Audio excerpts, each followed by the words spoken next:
Superhero outfits can inspire awe. You flip through the pages of a comic or see that hero artistically drawn on a cover and think, yeah, that's the comic I'm going for today. Their outfits can be functional, sexy, beautifully illustrated, or just straight up cool.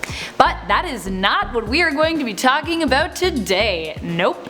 Instead, we'll be talking about some of the worst dressed superheroes, or in some cases, just one of their worst outfits. Everyone is entitled to make a fashion faux pas every now and again, right? I'm commiserating with them in my awesome, jawsome shark sweater, so yeah, here we go.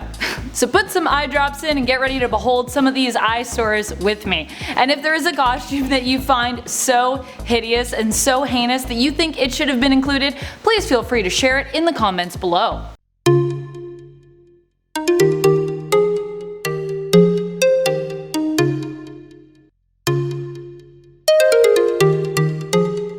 Number 10. Jack of Hearts. Jack of Hearts, whose name is actually Jonathan Hart, so a John instead of a Jack in his everyday life, is an underrated hero really, though he could do with a wardrobe update.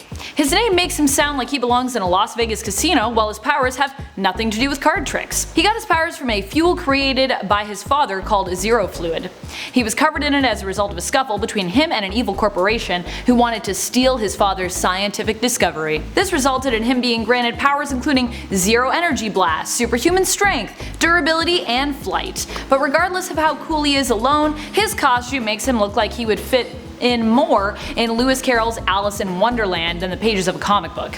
He looks like one of the Queen of Hearts goons. With his half-painted face and his card-inspired tunic, his outfit from the 70s is in need of an update.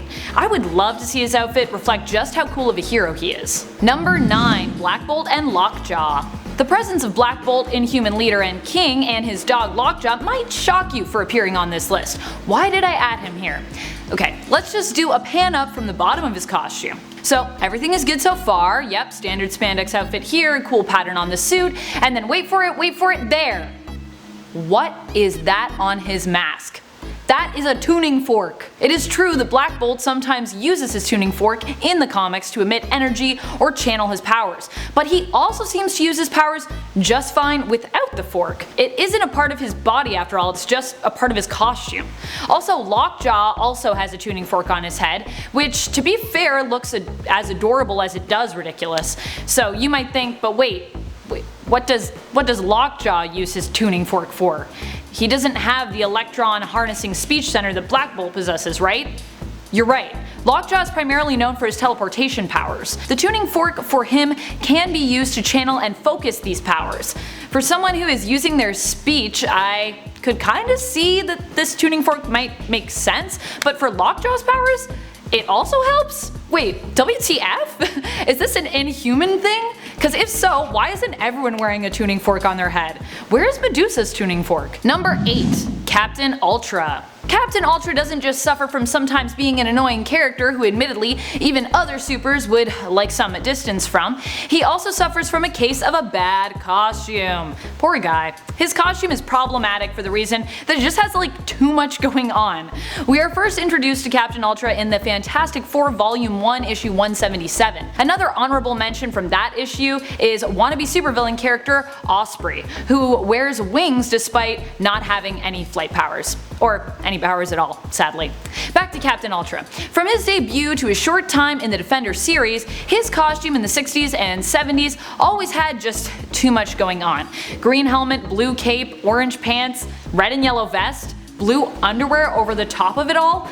All the iconic 70s colors rolled into one heinous outfit. Ugh. Number 7. Invisible Woman. After choosing to merge with Malice's persona to prevent Malice from taking control over her own body, Sue Storm underwent a radical change in the comics. While I kind of enjoyed the verve, sassiness, and occasional short temper she exhibited, including a scene in the comics where she turns residents of the tower's clothes invisible, using her powers in an attempt to cause them to stop chastising her and criticizing her younger brother Johnny Storm, which was pretty comical. A change that also came about from her transformation was one that was pretty ridiculous. Her ditching her old uniform and creating a new one with a cutout 4 in its chest to show off cleavage, and a ridiculous tummy window. This leotard is certainly an outfit, but one that seems a little risky. I mean, I know she's the Invisible Woman, but even when invisible, exposing your stomach to an enemy just seems like a bad call. Number 6. Hercules. Obviously Hercules is from an ancient era, and as a result, his looks can be considered dated to some, or I really think of them more as classic looks, and I find them more timeless myself. Except for during the Crossing event. Get ready to open up the Pandora's box that is time in Marvel comic history, cause there are a lot of awful outfits that came out of here. This Hercules costume involved a tank top with the Avengers A on it, some brown pants, and a belt. With his tank top tucked in and belted. I mean, just imagine that look in the real world, like outside of the comics, and it's utterly ridiculous. Not to mention they had Hercules shave for this outfit. This modern take on Hercules in the world of the 90s was just a travesty to his character, who is known for his iconic gladiator-inspired looks.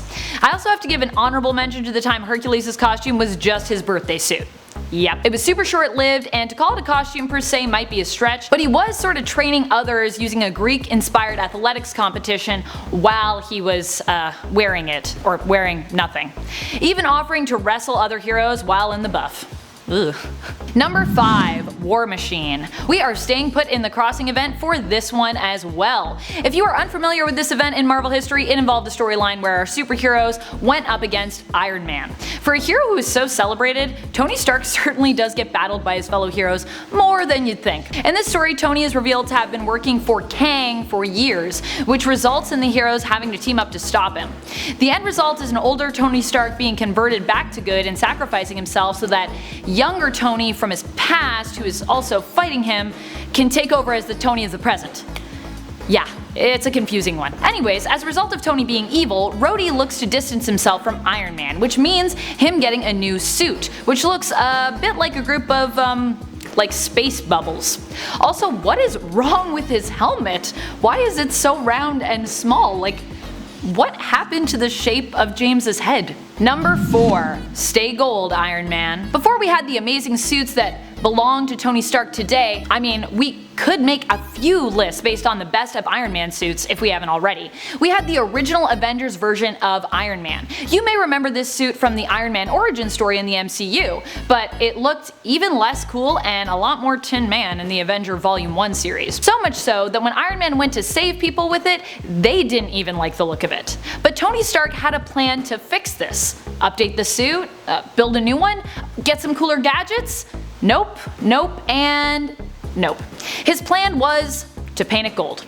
And the weird thing is that it worked. Granted, this costume only lasted for a short time in the comics before Tony did end up creating a new suit, but still, it is astonishing that this gold version of his Mark I eyesore somehow made it exponentially better to anyone who saw it painted gold.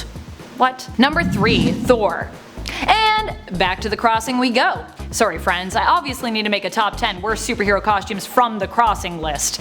If you want me to delve more into this comic book event for awful looks, let me know in the comments. Or if you want to just delve more into massive events like the Crossing in terms of comic lore. During this event, everyone looked awful, but I am not sure if there was anyone worse than Thor. If you thought the flowing locks we see in the MCU on Thor were a bit much, you're gonna love this. His hair was drawn long enough to look like it could just reach past his butt.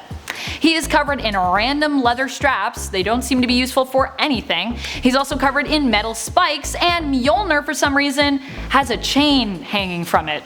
He is also basically wearing a green crop top.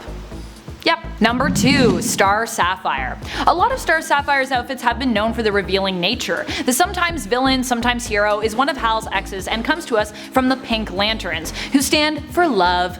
So it kinda makes sense that they would often prefer to, show off some skin. But there is showing off some skin, and then there is showing off some skin and, breaking the laws of physics. The outfit I'm referring to is one that is a mystery when it comes to how it stayed on. This outfit involves full arm coverage and a very large collar, but about nothing else. Her abdomen is exposed, and who knows how that costume manages to give her enough support in the chest area. It certainly is a strange leotard, which also comes with a headdress that wraps onto her cheeks for that extra coverage. You know how it is. Sins of Star Sapphire? Oh, that costume was a sin. Number 1. Wonder Man. Which costume does one even pick for Wonder Man? They are all terrible. The one of the worst in my mind is when he simply wore a red blazer and sunglasses as a costume, like over a black t-shirt and jeans. Oh, and don't forget that gold chain.